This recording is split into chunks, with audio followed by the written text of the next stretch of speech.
Hi there, we are Julius and Matti from I Am Your God, and you're watching GRIMM TV.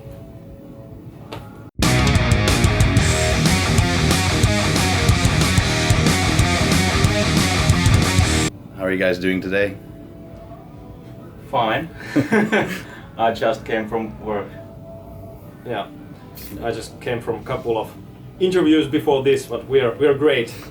The album is coming out next week, and we're getting pretty excited soon. Only several nights left, and then it's out to all you people, and yeah, it's really exciting times. Exciting and a little bit anxious, maybe nervous, sort of. Maybe. We really trust the material and the album that we have been writing for these couple of years. So we're sure that for sure we love it ourselves. So, and we know it's really good album. So Good that you love it yourself. Would be a bit of a pity. Of this album, you already released a couple of singles. How do you feel like the reactions were on those singles overall? They were mainly positive, and yeah, quite a lot of singles, five singles, and there's still 6 new songs left for people to listen. And I'm happy with the singles, and I'm pretty confident with the rest of the songs also. yeah, for sure. And to point one highlight, I think when we released the video single Another Day to Die, the feedback was like on our meters it kind of exploded. People were so fucking thankful even with the feedback that They were hyped about it. Yeah, they were really hyped about it, and of course we're hyped about it too, because one of the strongest tracks on the album for sure. And yeah, it's really good that we have been able to release few singles to get some new listeners and some new shots to get visibility for the album before the final release, and now it's finally time to get the whole album out. Yeah. Talking about listeners, I saw that you recently shared that your previous album has been listened to quite a bit by now. Yeah, I don't remember exactly the number. Was it like 2 million streams or something like that? Yeah, 2 million streams. Which is, I mean, pretty amazing for a band of like your size or. Yeah, for I sure. would have never expected it to stream that much, but well, that's nice. Yeah. People like it. People really like it. They have kept on sharing the songs even though they've been released. First singles of the first album has been released like 3.5 years ago, and still people get hyped about them, and like almost every week some new listeners come up to us, send some messages, or start following us because of the like old singles and the first album. So I don't think we can say yet that it Vittu, miten sanotaan, että kestää aikaa? stands time. Yeah. Timeless. Yeah. Sorry if you got it. Yeah, I don't think that we can yet say that the album is timeless or anything, but still after 3.5 years, new people get hyped about the song, so it tells something, at least for us. It gives a lot of confidence that people loves the first album. I can imagine so. Now for this new album, I was wondering, like, compared to your former album, did you guys do like anything like really new, like try something really new out, or that you try something that you're kind of really proud of how it worked out? I think one thing that makes a difference is that Julius wrote a lot more stuff to this new album than the debut album, and I think you can hear it. Yeah, and I think mainly the process of working, in our own like 5-man gang, we have been writing the songs, arranging the songs, recording, producing the songs, so that's pretty much the same that on the first album. And so mainly it's kind of the same process, but of course we have been developing as songwriters and players and musicians during this process. So Yeah, I think new album sounds more cohesive because debut album had like few really old songs made by me, and then it had quite fresh songs. But this one is made in a shorter period of time, so it makes it more cohesive. yes, that's a good point, and it's still also the album is really diverse, and I think it's differently diverse than the first album. The first album had, for example, a song called Fall With Me, which is really slow and kind of metal ballad, and it has super heavy and strong songs like Flowers on Your Grave. They're so like diverse on that meters, but on this album we don't really have that kind of ballads, but we have really a lot of new elements, and people have been describing it at some points even that there's words of black metal and stuff like Dimmu Borgir stuff like that. So that's really different comments that we received for the first album. So yeah, I feel on some of the kind of faster and heavier songs on this album that like touch of black metal that, for instance, Children of Bodom often had as well, kind of like seeps through a little bit. Like it's not pure black metal, of course, but yeah. Like those songs like really remind me of well, Children of Bodom, which is probably for you guys a nice thing to hear. Yeah, we have been hearing a lot of certain bands that, of course, for the first during the first album and for the singles from second album, the same band names all the time, and of course you can hear the influences in our music, and of course we're proud of it. We are proud of how we made this album. I'm proud of where our musical roots come from, and we stand by it for sure. Yeah, and like you have those really fast songs, but then you also have those like way more melodic songs. For me, they bring up like teenage memories of Bullet for My Valentine. Golden era of Yeah. melodeath. Yeah. And I find that the clean vocals come really close to what Matt sounds like of Bullet for My Valentine. Okay, nice. Like it really brings up like some memories when like their first album, The Poison, that like bought as a teenager. Like it brings up memories of that. So Yeah. Good job. Point is that we're not into gen stuff or stuff like that. I raised listening Iron Maiden, In Flames, Bullet for My Valentine, stuff like that, and it is just in my brain. Yeah. Same here. Even though I'm not that Iron Maiden guy for myself, but I still know the fact that every single road leads to Iron Maiden. You cannot fucking deny it ever. But yeah, those are the bands that has been influencing our working, and you'll for sure hear it. Yeah, good riffs, good grooves, good melodies. Yeah. That's basically what it's all about with you guys, I feel. Yes.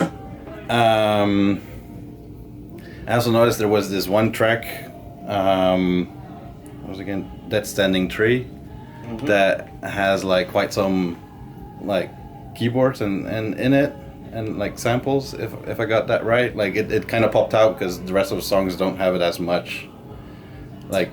Yeah, maybe. Yeah, or maybe you can hear them pushing out so much, but yeah. Yeah, I guess we have maybe more synths than in the debut album, but in some songs they really are the main thing. But most of the time they are meant to like fill the background. Yeah. And actually I think we made a better job with synths in this album. We had a better gear, basically. So. But I think overall, like you already mentioned, like indeed this album like sounds more like coherent, and I feel like the sound, like the production of it is like way better than your other album. Like I liked your other album, but with this one, like your vocals sound way better. Just overall the mix sounds way better. Like it really packs a punch in my opinion. Yeah, and I guess we had more time to kind of shape the sound. Basically the recording process was almost the same as the debut album. I have my own little home studio, but this time I moved all of my gear to a rehearsal place, and we made a little updates to to the gear, like new microphones and stuff. And we recorded all by ourselves, and Ricardo did even better job than last time. Yeah, for sure, and I have to mention that Ricardo Borges, who mixed the first album and also this upcoming SINister album. I think the Resurrection album was one of the first whole albums that he had mixed. Maybe at least at working in the Fascination Street Studios where he's working currently.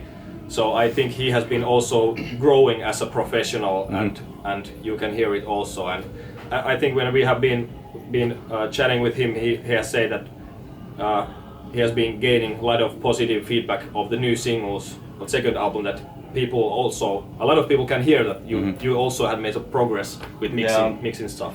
And well, we can say that he was almost like a producer for this album. You know, he made a lot of post-producing, putting all kind of effects there, and if you listen the album with the proper subwoofer, you hear those boom and stuff like that. So he made a great job again with post-production. Yeah, for sure. And there's I have nothing to complain about his work, for sure. It has been really nice to work with him, and we're really happy about the mixes. Yeah, when I first listened to like your singles and then the whole album, it was really noticeable for me. Like with your first album, Now and Then, I wasn't like fully convinced like of, for instance, the vocals, but on this one, like I don't know, they have like more oomph and more consistent. Like they sound just better here. Yeah. Actually, in the debut album, I did all the low growls, but this time Julius worked his ass off, and he trained himself to do also lows. So I think that makes a difference also. Yeah. Of course, there's a lot of background vocals by Matti that makes the growls sound fattier and makes the soundscape even darker at some points when needed. And there's these classic dialogue choruses. For example, the song you mentioned, Dead Standing Tree, that we had also on the first album. At some songs, we have been using Matti's vocals also, but I've been making my own songs more diverse and finding out new techniques, and it has been really nice journey with them, because when I now listen to the first album, I can of course hear that I would have with this technique I have now, I would make that now a little bit different and use more of my capacity, but that's. I stand by it. I won't still change anything about the first album, but... Is that then something that you, for instance, would like take use of in like live shows with older songs?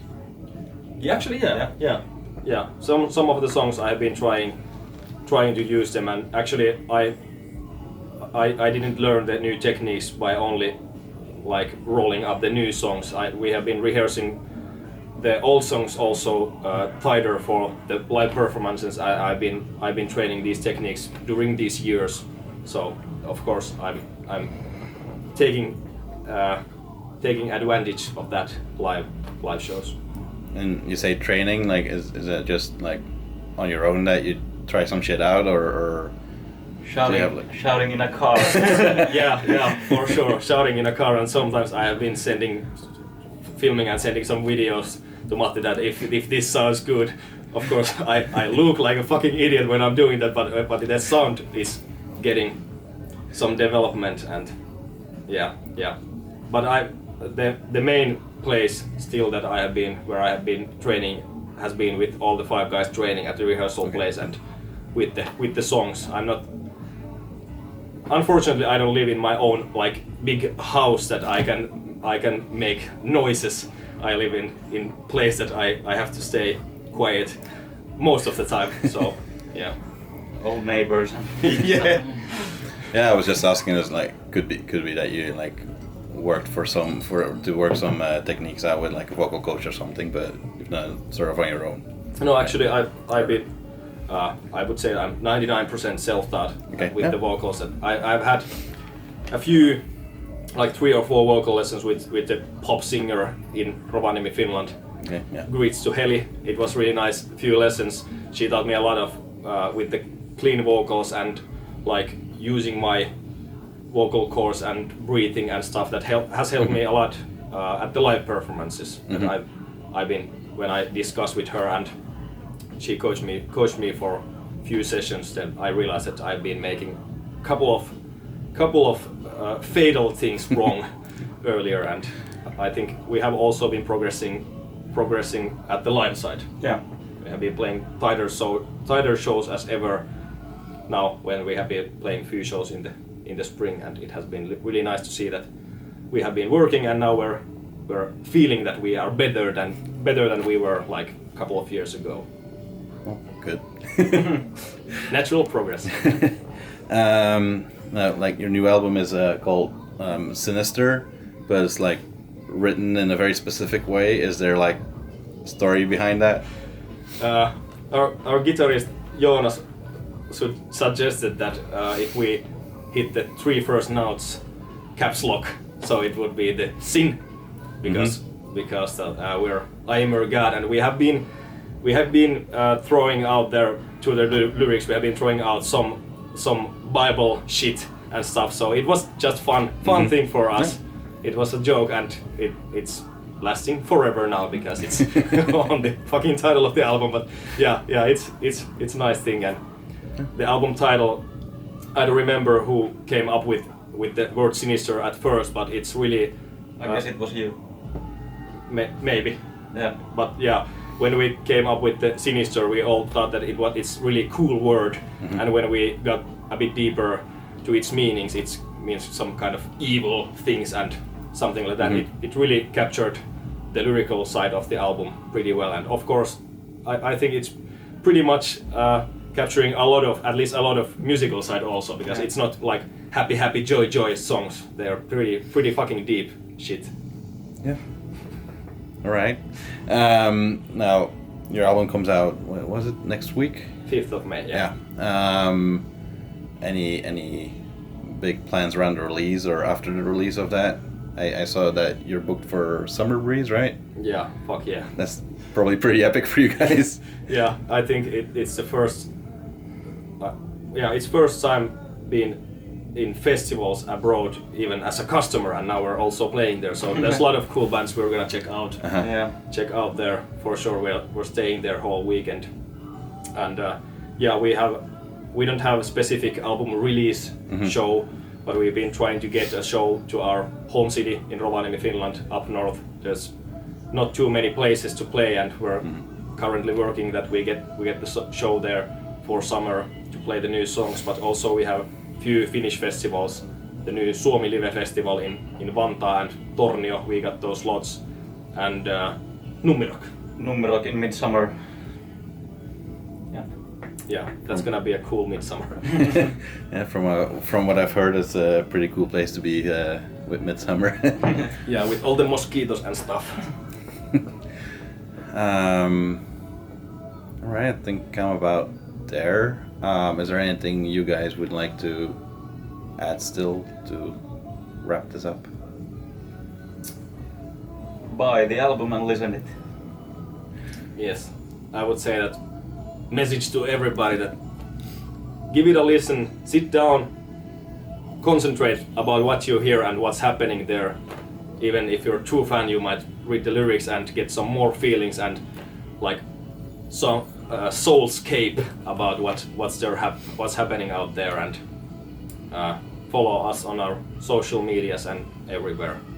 We really appreciate it, and we promise that we're gonna do a lot of cool shit in future. There's a lot of plans, and some of them are announced, some of them are not announced yet. Something to be looking forward to then. So yeah, lots of luck with the release of your album.